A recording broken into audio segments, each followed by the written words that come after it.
إن الحمد لله نحمده ونستعينه ونستغفره ونعوذ بالله من شرور أنفسنا ومن سيئات أعمالنا من يهده الله فلا مضل له ومن يضلل فلا هادي له وأشهد أن لا إله إلا الله وحده لا شريك له وأشهد أن محمدا عبده ورسوله يا أيها الذين آمنوا اتقوا الله حق تقاته ولا تموتن إلا وأنتم مسلمون يا أيها الناس اتقوا ربكم الذي خلقكم من نفس واحدة وخلق منها زوجها وبث منهما رجالا كثيرا ونساء واتقوا الله الذي تساءلون به والأرحام إن الله كان عليكم رقيبا يا أيها الذين آمنوا اتقوا الله وقولوا قولا سديدا يصلح لكم أعمالكم ويغفر لكم ذنوبكم ومن يطع الله ورسوله فقد فاز فوزا عظيما أما بعد فإن أصدق الكلام كلام الله وأحسن الهدي هدي محمد صلى الله تعالى عليه وسلم وشر الأمور محدثاتها وكل محدثة بدعة وكل بدعة ضلالة وكل ضلالة في النار من يطع الله ورسوله فقد رشد واهتدى ومن يعص الله ورسوله فقد ضل وغوى اللهم صل على محمد وعلى آل محمد كما صليت على إبراهيم وعلى آل إبراهيم إنك حميد مجيد اللهم بارك على محمد وعلى آل محمد كما باركت على إبراهيم وعلى آل إبراهيم إنك حميد مجيد سبحانك لا علم لنا إلا ما علمتنا إنك أنت العليم الحكيم أعوذ بالله من الشيطان الرجيم من همزه ونفخه ونفسه بسم الله الرحمن الرحيم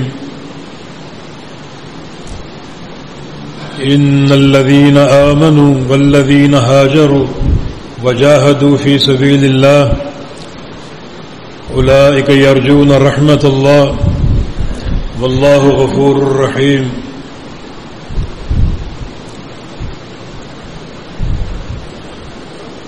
آج سے ہمارا نیا اسلامی سال شروع ہو رہا ہے۔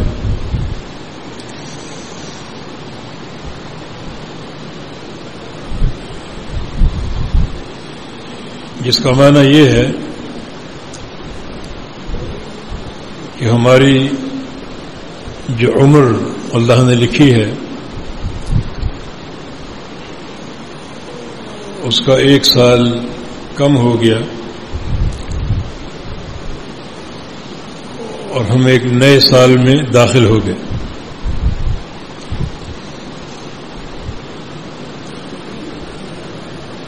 نبی صلی اللہ علیہ وسلم کی اس حدیث کی روشنی میں اپنا جائزہ لینے کا وقت ہے۔ اعمار امتی ما بین 60 الی 70 سنہ وقل من یجود ذلک، میری امت کی عمریں 60 اور 70 سال کے درمیان ہیں، اور 70 سال کے عدد کو بہت تھوڑے لوگ عبور کریں گے۔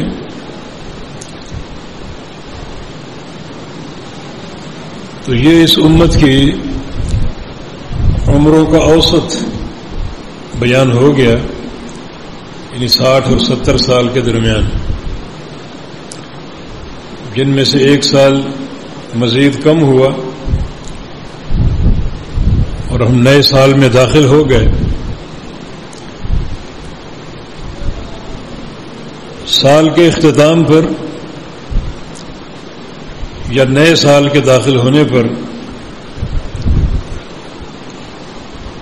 نہ تو کوئی مخصوص دعا ثابت ہے، نہ کسی قسم کے ذکر کے کلمات ثابت ہیں،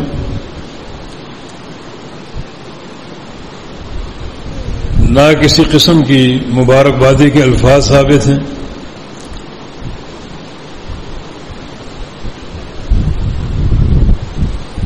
اس سال کو ہم یا اپنے اس سال کو ہم اسلامی یا قمری کیلنڈر سے منسوب کرتے ہیں، کیونکہ اس میں جو تاریخوں کا حساب ہے، رد و بدل ہے، وہ چاند کے ساتھ منسلک ہے۔ اس لیے یہ قمری سال کہلاتے ہیں، اور اسلامی اس لیے کہ جو ہماری تقویم، ہمارا کیلنڈر ہے، وہ مسلمانوں نے بنایا،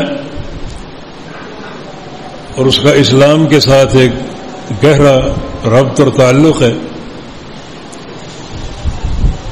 یہ تقویم بنانے والے امیر المؤمنین عمر بن خطاب رضی اللہ تعالی عنہ تھے، جنہوں نے صحابہ کرام کی مشاورت سے اسلامی کیلنڈر ترتیب دیا، اور اس کا آغاز اس واقعے کی مناسبت سے کیا جو واقعہ اسلامی تاریخ میں ایک سنگ میل کی حیثیت سے معروف ہوا، اور اس واقعے پر اللہ تعالی کی توفیق سے اسلام اور مسلمانوں کے روشن مستقبل کی بنیاد قائم ہوئی۔ وہ واقعہ ہجرت کا ہے،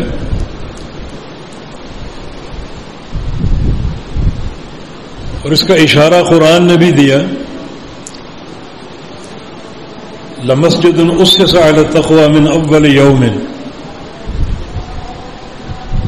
کہ جو مسجد تقوی کی بنیاد پر قائم ہوئی پہلے دن ہی سے، مسجد قباء ہے جو پہلے دن ہی سے تقوی کی بنیاد پر قائم ہوئی، اور جس دن یہ قائم ہوئی وہ محرم کی پہلی تاریخ تھی، وہ اس کو اول یوم اسلامی تقویم کے اعتبار سے قرار دیا گیا۔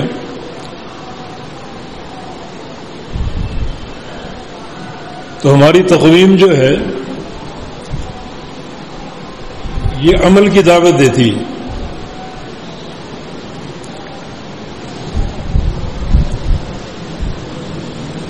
جو باقی اقوام ہیں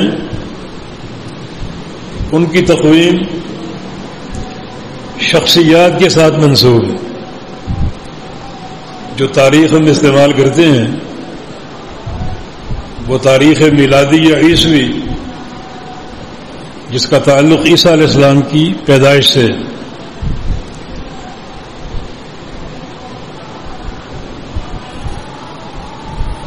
کوئی قصہ اگر عیسیٰ علیہ السلام کی پیدائش سے قبل کا ہو تو اس میں بھی یہی عیسوی تاریخی ذکر ہوتی ہے قاف میم کے ساتھ، قبل مسیح، یعنی عیسیٰ علیہ السلام کی وفات سے، پیدائش سے قبل 10 سال قبل، 20 سال قبل، 50 سال قبل، 100 سال قبل فلاں واقعہ رونما ہوا۔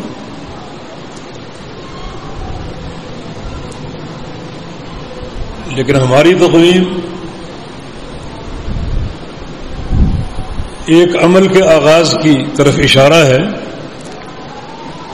مسجد قباء جس کی اساس قائم کی گئی محرم کی پہلی تاریخ کو، اور اسی اشارے کو لے کر ہماری تقویم بنائی گئی، جس کا آغاز محرم الحرام سے ہوتا ہے، اور اس سال کا آغاز ذوالحجہ سے ہوتا ہے۔ آغاز محرم الحرام سے اور اختتام ذوالحجہ سے۔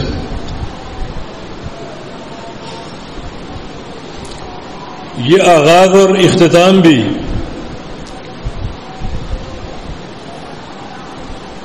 ایک عمل کی نشاندہی کرتے ہیں،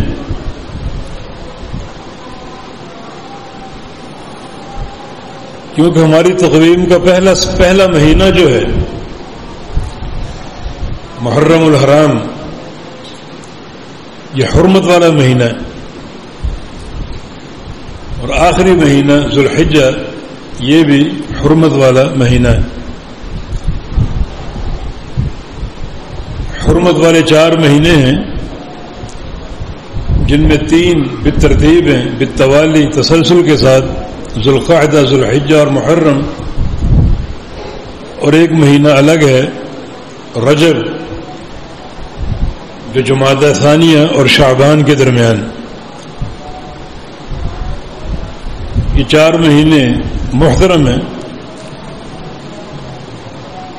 ویسے تو پورا سال ہمیں اللہ تعالیٰ کی عبادت کرنی چاہیے، مگر ان 4 مہینوں میں خاص طور پہ اللہ تعالیٰ کی عبادت کا اہتمام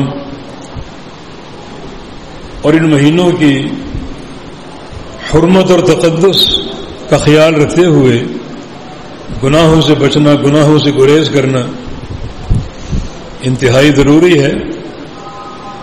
ان عدت الشہور عند اللہ 12 شہرا، مہینوں کی تعداد 12 ہے، اور آگے کہا کہ منہا 4 حرم، ان 12 میں سے 4 مہینے حرمت والے ہیں، جن کو اشہر حرم کہا گیا ہے، اور ان 4 حرمت والے مہینوں میں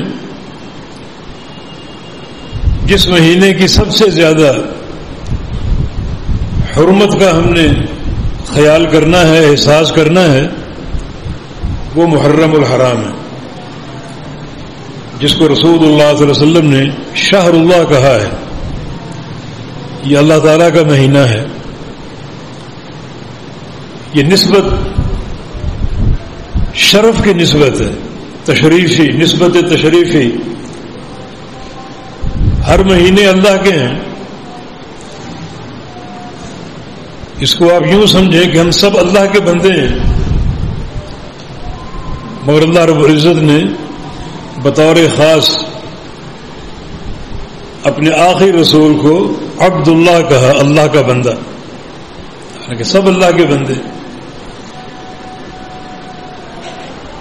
یہ ساری مساجد اللہ کے گھر ہیں، مگر مسجد حرام کو خاص طور پہ بیت اللہ کہا، یہ اللہ کا گھر ہے۔ صالح علیہ السلام کی اونٹنی کو ناقۃ اللہ کہا، یہ اللہ کی اونٹنی ہے، حالانکہ دنیا میں بے شمار اونٹنیاں ہیں، تو یہ نسبت تشریفی کہلاتی۔ محرم الحرام کو اللہ کا مہینہ قرار دیا گیا، یہ نسبت اس مہینے کے شرف اور اس کی تکریم کی نشاندہی کرتی، جس کا معنی بڑے اہتمام سے یہ مہینہ گزارنا چاہیے، اعمال صالحہ کے انجام دہی کے ساتھ،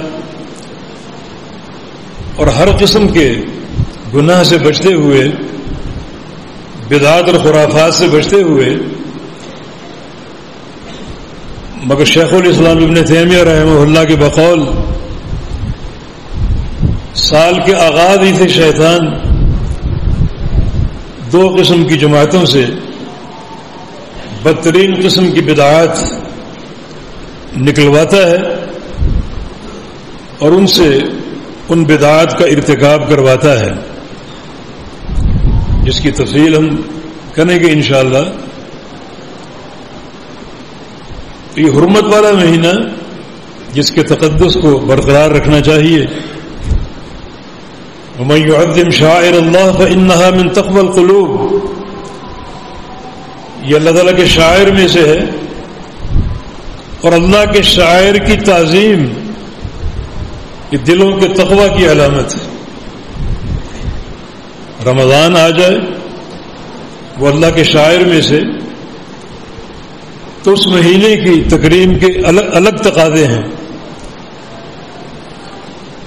ذوالحجہ کا عشرہ اولا آ جائے یا ایام حج آ جائیں، ان کی تکریم کے الگ تقاضے ہیں.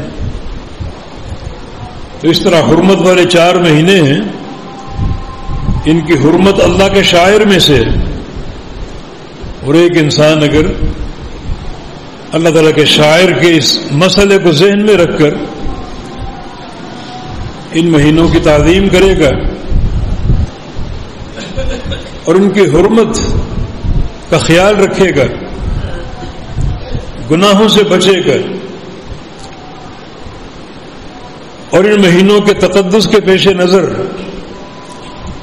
اعمال صالحہ انجام دے گا،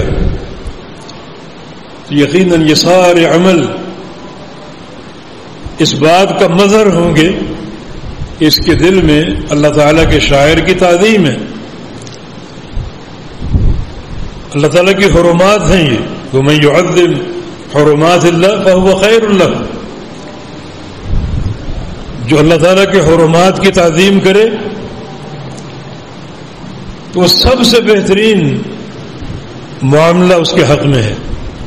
اللہ تعالیٰ اسے سب سے بہترین عطا فرمائے گا، سب سے بہترین رکھے گا دنیا میں اور مرنے کے بعد قبر میں، اور پھر جب قیامت قائم ہوگی تو روز قیامت اسے سب سے بہترین عطا فرمائے گا. تو اللہ تعالیٰ کا یہ فضل اور اس کا کرم ہے، بلکہ کرم کی وسعت کہ وہ گاہے بگاہے ایسے موسم ہمیں عطا فرماتا ہے جو اس کا قرب حاصل کرنے کے لیے عظیم الشان اور لازوال ہوتے ہیں.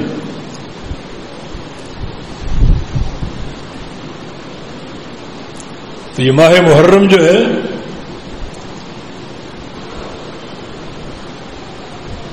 جس کی پہلی تاریخ کو اس مسجد کی بنیاد رکھی گئی جو مؤسس علی التقوی ہے، تو یقیناً یہ آغاز، سال نو کا آغاز ہمیں بڑے اہتمام کے ساتھ نمازی بننے کی دعوت دیتا ہے. اور یہ نمازوں کا قیام اور اہتمام حقیقی تقوی ہے.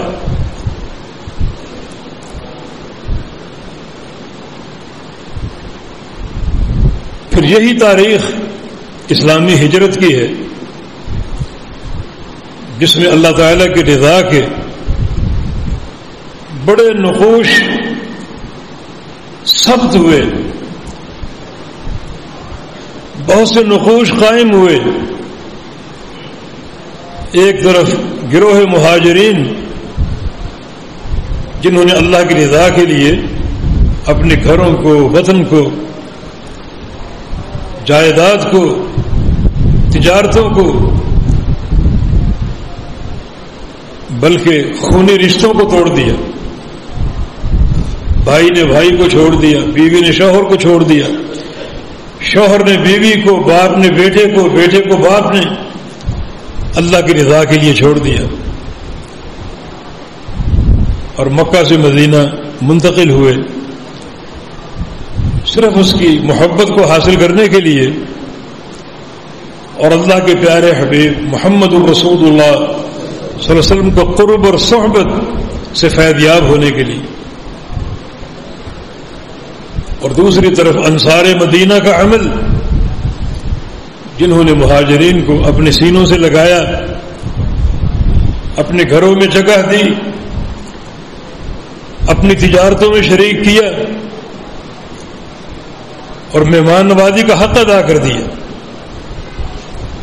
بلکہ بعد میں یہاں تک کہا کہ میری 2 بیویاں ہیں، تم ایک کو پسند کر لو، میں تمہاری خاطر اسے طلاق دے دیتا ہوں، تم اس سے نکاح کر لو۔ یہ ایثار کی بڑی عجیب مثال ہے۔ یہ واقعہ ہجرت، اسی لیے ہمارا جو سال ہے اسلامی وہ ہجری کہلاتا ہے۔ بار بار اس واقعے کی یاد دہانی ہوتی ہے، تاریخیں بدلتی ہیں، نئے دن چڑھتے ہیں، اور ہر دن واقعہ ہجرت کی یاد دہانی کراتا ہے۔ اور یہ ایک عظیم و شان فکر ہے امیر المؤمنین عمر بن خطاب رضی اللہ عنہ، جنہوں نے ہماری تقویم ایک ایسے عمل پر قائم کی جو عمل غلبہ اسلام کا باعث ہوا۔ مہاجرین ہجرت کر کے مدینہ آ گئے، تعداد میں کم تھے مگر عقیدہ اور ایمان بہت ٹھوس تھا۔ جو 10 صحابہ جن کو دنیا میں جنت کی بشارت دی گئی، ان میں اکثر مہاجرین ہیں، جیسے ابوبکر صدیق رضی اللہ عنہ، عمر بن خطاب رضی اللہ عنہ، عثمان غنی رضی اللہ عنہ، طلحہ، سعید، اکثر یہ مہاجرین ہیں۔ اور یہاں یقیناً ایک شخصیت کا ذکر کرنا پڑے گا جو اس امت میں نبی علیہ السلام کے بعد سب سے افضل ہے، اور پوری کائنات میں گروہ انبیاء کے بعد سب سے افضل ہے، نبی علیہ السلام کے سفر و حضر کے ساتھی یار غار ابوبکر صدیق رضی اللہ عنہ، جنہوں نے نبی علیہ السلام کی دعوت کے آغاز کے ساتھ ہی خود بھی دعوت کا آغاز کر دیا، اور ان کی دعوت سے 5 ایسے صحابہ مسلمان ہوئے جن کو دنیا میں جنت کی بشارت دی گئی۔ یعنی 10 عشرہ مبشرہ میں 5 وہ صحابہ شامل ہیں جن کا اسلام قبول کرنا ابوبکر صدیق رضی اللہ عنہ کی کوشش اور ان کی سعی جمیل کے مرہون منت ہے۔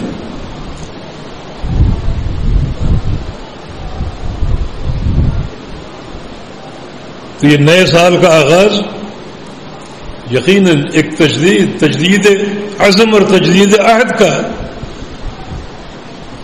آغاز ہے،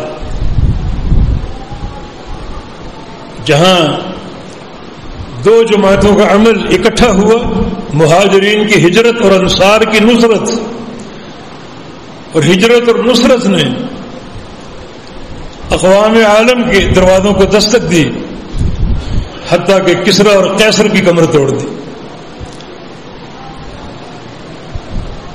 تو یہ جہاد کا عمل، ہجرت کا عمل لازوال عمل۔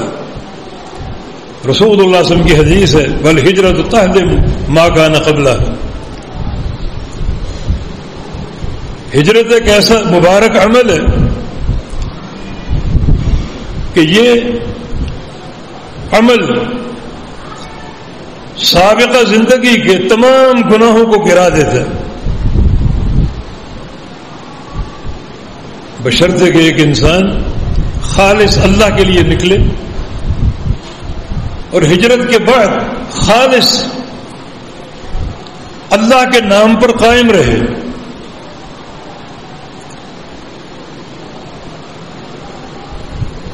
توحید پر قائم رہے، اللہ تعالیٰ کے دین پر قائم رہے، اور اپنے ہجرت کے عمل کو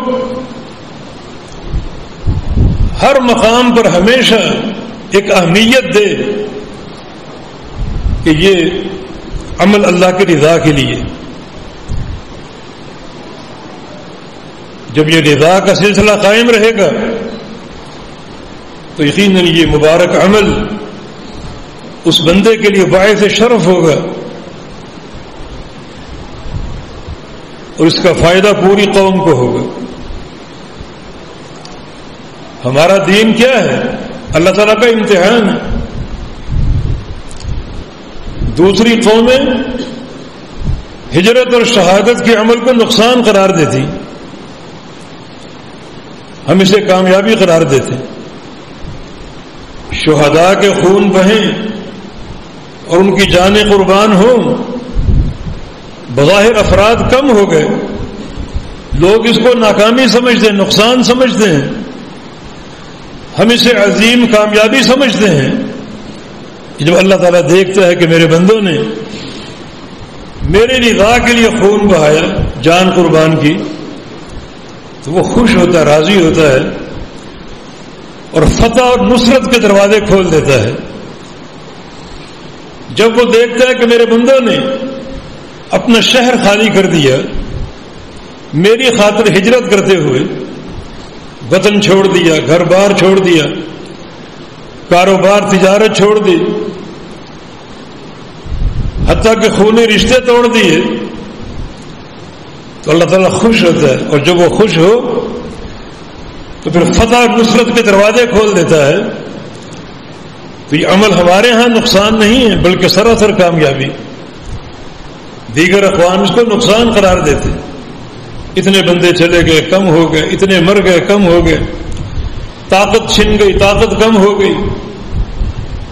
لیکن ہمارے ہاں یہ معاملہ چونکہ اللہ کی رضا پر قائم ہے اور وہ راضی ہو تو نصرت اور فتح کے دروازے کھول دیتا ہے۔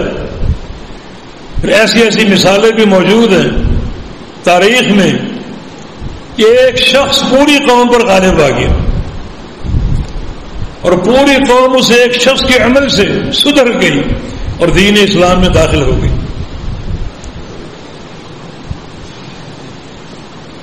جو اللہ کی راہ میں چلنے والے ہیں، اللہ تعالیٰ ان کے صدق کو، ان کے اخلاص کو دیکھتا ہے، ان کے عقیدے کی سچائی کو دیکھتا ہے، اور اگر یہ چیزیں موجود ہوں تو اللہ تعالیٰ راضی بھی ہوتا ہے اور مدد کے دروازے بھی کھول دیتا ہے۔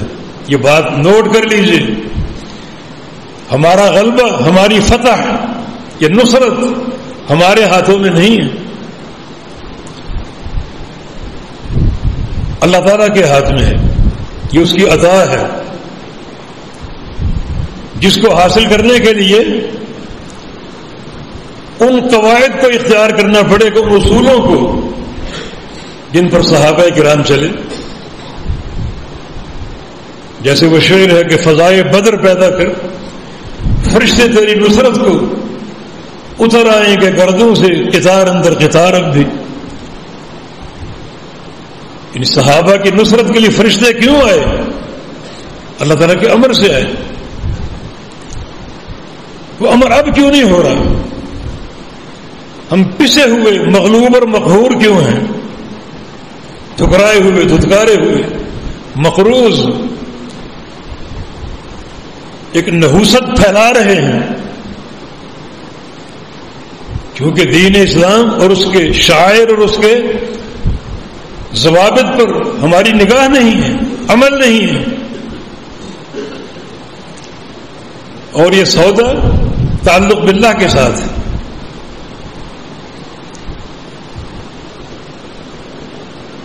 جس کو ملحوظ رکھا جائے گا تو اللہ تعالیٰ کی مدد آئے گی، نصرت کے دروازے کھول دے گا۔ ان تمام دروازوں کی کنجی اللہ کے ہاتھ میں ہے۔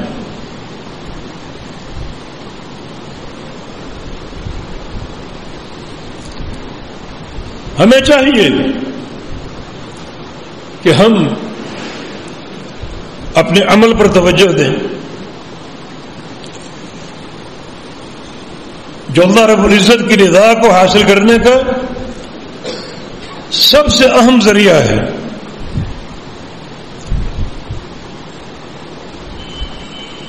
اللہ رب العزت نے سورہ فاتحہ میں اس کی نشاندہی کی ہے، اہدنا الصراط المستقیم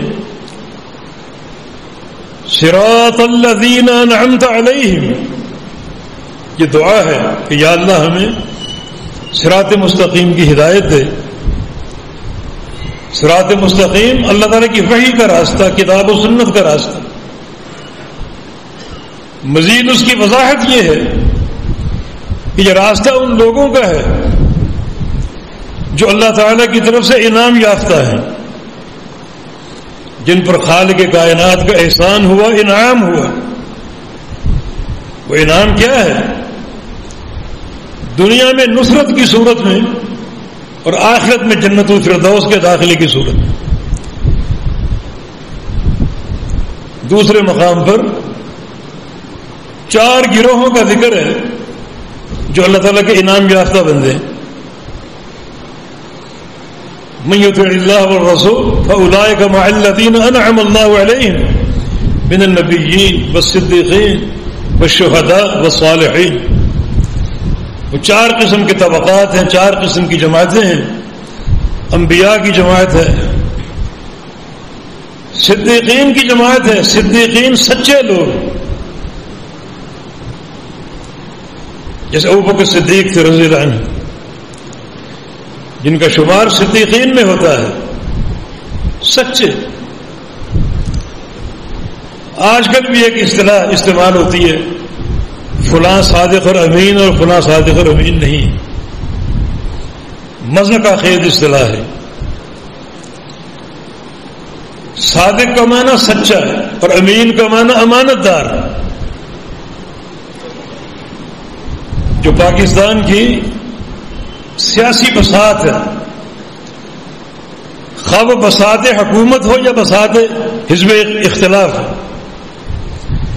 کسی ایک بندے پر آپ انگلی رکھیں کہ وہ صادق اور امین. کسی ایک بندے، صادق اور امین، یہ اصطلاح محمد الرسول اللہ صلی اللہ علیہ وسلم پر استعمال ہوئی کہ صادق بھی تھے، امین بھی تھے. آج یہ تعین کون کر سکتا ہے کہ فلاں صادق اور امین ہے؟ چاہے دین سے کوئی تعلق نہ ہو، فلاں ہے اور فلاں نہیں ہے. صادق کا معنی سچا، اور سچائی کا، سچے ہونے کا پہلا مستحق جو ہے وہ اللہ رب العزت ہے. کہ بندہ سچا ہو اپنے رب کے ساتھ، اللہ تعالیٰ کے ساتھ، اس کی توحید کے ساتھ، اس کی ربوبیت اور الوہیت کے ساتھ. اور یہاں ایسے لوگ صادق ہیں جنہیں قل هو اللہ احد بھی نہیں آتی. کیا ہماری قسمتیں ہیں اور کیا ہمارے حکام ہیں کہ سورہ اخلاص تک نہیں آتی. بار بار پڑھنے کی کوشش کی اور نہیں پڑھ سکے، حالانکہ سب سے چھوٹی اور آسان صورت ہے. تو ایسا بندہ اپنے آپ کو صادق اور امین کہے تو اسے کچھ ہو یا نہ ہو، ہمارے سر شرم سے جھک جائیں گے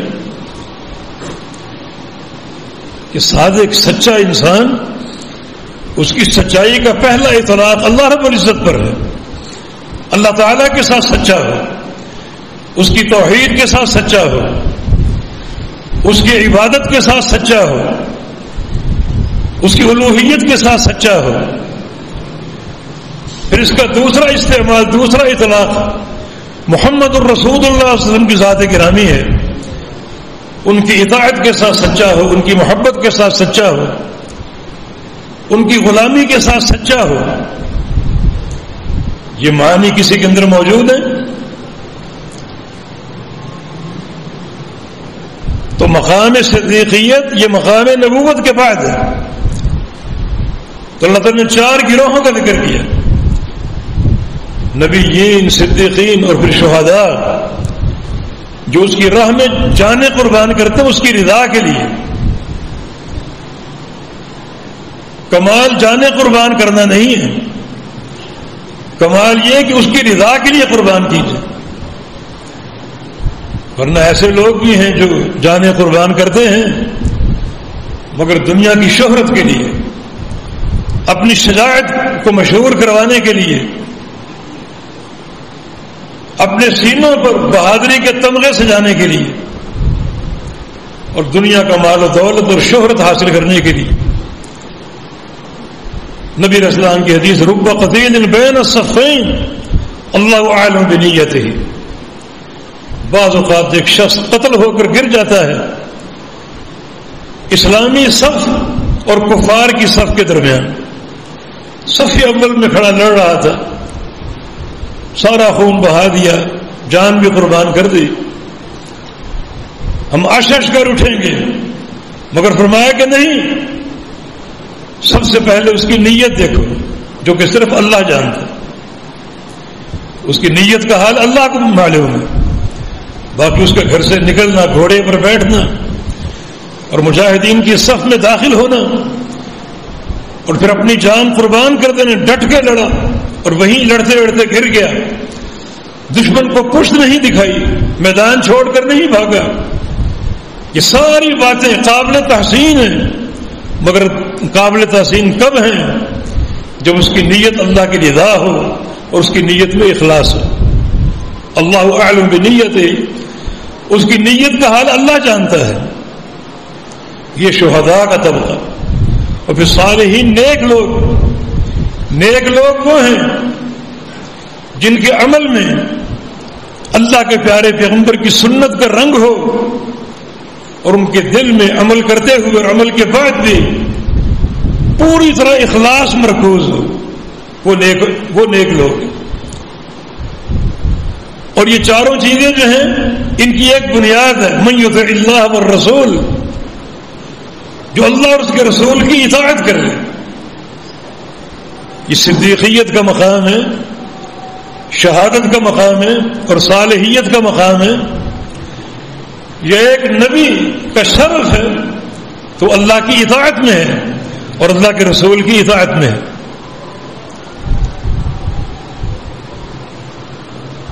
تو اللہ تعالیٰ ضرور ایسے بندوں کو ان قافلوں میں شامل کرے گا اور ان کی رفاقت دے گا جو صراط مستقیم پر قائم ہے اور اس پر گامزن ہے.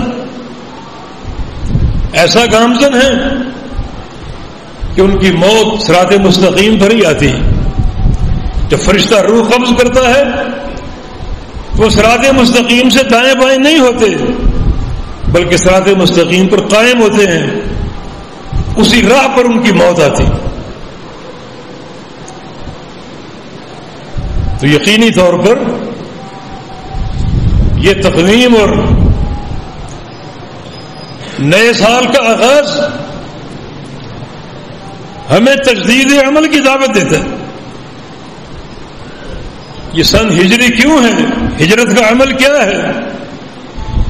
اس مہینے کے ساتھ کیا کیا خصوصیتیں ہیں؟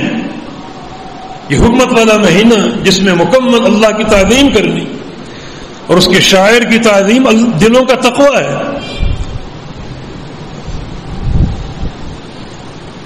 نبی علیہ السلام مدینہ منورہ ہے، 10 محرم یوم عاشور ہے. یہ عاشور عشر سے ماخوذ ہے، اس کا معنی 10. ہر اسلامی مہینے کی 10 تاریخ کو یوم عاشور کہا جاتا ہے. 9 تاریخ کو یوم تاسع کہا جاتا ہے، 9 سے، جس کا معنی 9. 10 تاریخ کو عاشور کہا جاتا ہے، 10 سے، جس کا معنی 10، 10واں دن. دیکھا کہ یہودی یوم عاشور کو روزہ رکھتے ہیں. فرمایا کہ ما ھذا الصوم، یہ کیا روزہ ہے؟ انہوں نے جواب دیا کہ ھذا یوم انجى الله فيه موسى وقومه واغرق فرعون وقومه. کہ آج کا دن وہ عظیم دن ہے کہ اللہ تعالیٰ نے موسیٰ علیہ السلام اور ان کی قوم بنی اسرائیل کو آزادی دی، نجات دی اور فرعون اور اس کی آل کو غرق کر دیا. یہ ہمارے نبی کی آزادی کا دن ہے، ہماری قوم کی آزادی کا دن ہے. تو رسول اللہ صلی اللہ علیہ وسلم نے ارشاد فرمایا نحن احق بموسیٰ منکم، ہم تمہاری بنسبت موسیٰ علیہ السلام کا زیادہ حق رکھتے ہیں، زیادہ قریب ہیں ان کے، کیونکہ قرابت کی اساس عقیدہ ہے، توحید ہے، اور تم تو مشرک ہو، شرک میں ڈوبے ہوئے، شرک کی دلدل میں دھسے ہوئے، اور یہ تعلق اور اس تعلق کی قوت توحید کے ساتھ مربوط ہے۔ موسیٰ ہمارا بھائی ہے، یہ روزہ ہم رکھیں گے، لیکن تم بھی رکھتے ہو ناپاک لوگوں، اور تمہاری مخالفت کرنا ہمارا جزو ایمان ہے، ہم 2 روزے رکھیں گے۔ چنانچہ 9 اور 10 کا روزہ مشروع ہے، اور اگر 9 کو نہ رکھ سکے تو 10 اور 11 کا، 11 کو بھی نہ رکھ سکے 10 تو ہے ہی ہے جو اصل ہے، روزہ ختم نہیں ہوا، یہ روزہ اصل ہے، ایک دن اس میں اضافہ کرو، یا 9 کو یا 11 کو اور 10 کو بھی۔ نبی علیہ السلام نے اس حدیث میں، اس مبارک فرمان میں بڑے علمی نکات بیان کی۔ حالانکہ موسیٰ علیہ السلام بنی اسرائیل کے نبی، یہودیوں کے نبی، مگر آپ نے فرمایا کہ نہیں، ہمارا حق زیادہ ہے موسیٰ علیہ السلام پر تمہاری بنسبت۔ تم ان کو نبی مانتے ہو، لیکن وہ نام کے نبی مانتے ہو۔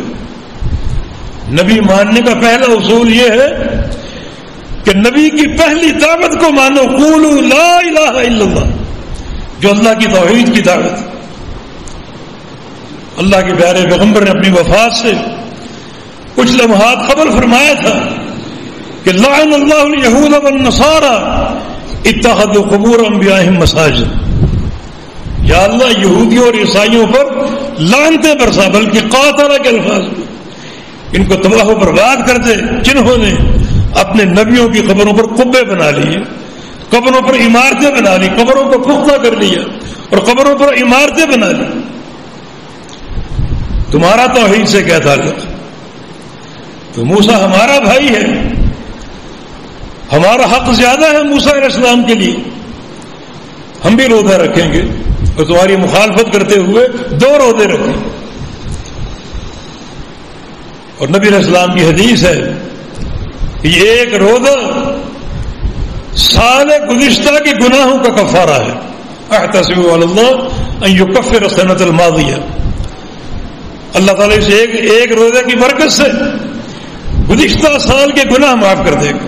اب یہ 2 روزے ہیں، 10 تاریخ کا روزہ اصل ہے جو موسیٰ علیہ السلام کا یوم آزادی ہے، اور یہ ایک روزہ پورے سال کے گناہوں کا کفارہ ہے۔ اور 9 تاریخ کا روزہ ایک خبیث قوم کی مخالفت ہے جو کہ یہودی، اس مخالفت کا اجر بیان نہیں ہوا، لیکن بے تحاشا اجر ہے انشاءاللہ۔ ہو سکتا ہے سال بھر کے گناہوں کے کفارے سے زیادہ اجر ہو جو آپ کے دل میں اس مبغوض اور حقیر قوم کی نفرت ہو، مخالفت کا جذبہ ہو، اس قوم کے لیے بجائے خیر خواہی کہ آپ کے دل میں کونے کونے میں بدخواہی ہو، اور اس قوم کے لیے شر ہی شر ہو کہ یہ قوم بربادی کے قابل ہے۔ کوئی اس قوم کو پسند نہیں کرتا۔ قرب قیامت جب عیسیٰ علیہ السلام آئیں گے، یہود کا صفایا کریں گے، اور یہ یہودی پتھروں اور درختوں کی آڑ میں چھپنے کی کوشش کریں گے، تو پتھر بولیں گے، درخت بولیں گے تعال یا مسلم فإن ورائی یہودیا، مسلمان اس طرف آؤ، ہمارے پیچھے ایک ناپاک یہودی چھپا ہوا، اس کو قتل کرو۔ پتھر بھی ان سے نفرت کرتے ہیں، درخت بھی ان سے نفرت کرتے ہیں، دھرتی کا بوجھ ہے یہ۔ تو وہ لوگ زیادہ قابل حقارت ہیں جو یہودیوں کے جوتے چاٹتے ہیں۔ محرم و حرام کا یہ درس ہے کہ ان کی ڈٹ کے ہر قدم پر مخالفت کی جائے۔ اگر آج طاقت نہیں ہے ان کے خلاف اٹھ کھڑا ہونے کی، تو کم از کم آپ کے دل میں، آپ کے عمل میں مخالفت کا جذبہ ہو اور مخالفت کا اظہار ہو۔ تو 9 تاریخ کا روزہ اسی شد و مت سے رکھا جائے کہ یہ روزہ یہود کی مخالفت کا روزہ ہے، اور 10 تاریخ کا روزہ بنی اسرائیل کی آزادی کی خوشی میں اس تعلق سے روزہ ہے جو 1 سال کے گناہوں کا کفارہ ہے۔ یہ مہینہ بہت سے عمل کی دعوت دیتا ہے۔ اس مہینے کی تعظیم ایک حتمی عمل ہے جس کو ہم نے پورے مہینے برقرار رکھنا۔ اللہ تعالیٰ نے 4 مہینے حرمت والے بنائے تاکہ ان 4 مہینوں کی حکمت کا احساس کریں. ذوالقعدہ سے یہ حرمت شروع ہوئی، پھر ذوالحجہ، پھر محرم. یہ 3 مہینے حرمت کے بالترتیب آئے. اور اگر 3 مہینے ایک انسان محنت کر لے عمل صالح کی، گناہوں سے بچنے کی، تو یہ ایک ایسی تربیت ہے جو بندے کو مستقل طور پر نیکی پر قائم رکھنے اور گناہوں سے اجتناب کرنے کی جو ہے وہ ایک غذا فراہم کر سکتی ہے. یہ 3 مہینے کا عرصہ کم نہیں ہے. اگر ہم نے احتیاط برت لی ہو، معصیتوں سے گریز کیا ہو، تو یہ 3 مہینے ٹریننگ کے لیے کافی ہے. ایک بندہ بالکل پاک صاف ہو کر آئندہ کی زندگی اور آئندہ کا لاہ عمل تقویٰ کی بنیادوں پر قائم کر لے. اور اگر کوتاہیاں ہو گئیں تو توبۃ النصوح کا موقع موجود ہے. ابھی تو مہینے کا آغاز ہے، پورے 29-30 دن باقی ہیں. اگر ہم اس کی حرمت کا احساس کر لیں، گناہوں سے بچنے کی تربیت لے لیں، اعمال صالحہ کا دوام اور ثبات اختیار کر لیں، تو یقیناً یہ تربیت 1 ماہ کی تربیت زندگی بھر کے ثبات کے لیے کافی ہو سکتی ہے. پھر اللہ تعالیٰ بھی توفیق دینے والا اور مدد کرنے والا ہے. اپنے بندوں کے دلوں کو دیکھتا ہے، دلوں میں واقعی تعلق باللہ کی طلب ہو اور اس کی رضا کو حاصل کرنے کا شوق ہو، اس کے لیے اخلاص ہو، تو اللہ تعالیٰ توفیق کے، نصرت کے اور مستقل مدد کے دروازے کھول دیتا ہے اور اس کے لیے کوئی مشکل نہیں. اللہ پاک ہمیں جو بھی اس کی اطاعت کے موسم ہیں، ویسے پوری زندگی اس کی اطاعت کے موسم ہیں، اللہ تعالیٰ ان کا حق ادا کرنے کی توفیق دے. اللہ تعالیٰ میں تقویٰ کے منہج پر قائم رکھے، گناہوں سے ہماری زندگی کو بچائے. گناہوں کی آلودگی بہت ہی خطرناک ہے، اور اللہ رب العزت ہمیں صحیح معنی میں اعمال صالحہ، جو بھی اعمال صالحہ کے قواعد ہیں، ان قواعد کی روشنی میں اپنانے کی اور عمل کی توفیق عطا فرما دے. اقول قولی ھذا واستغفر اللہ لی ولکم واخر دعوانا ان الحمد للہ.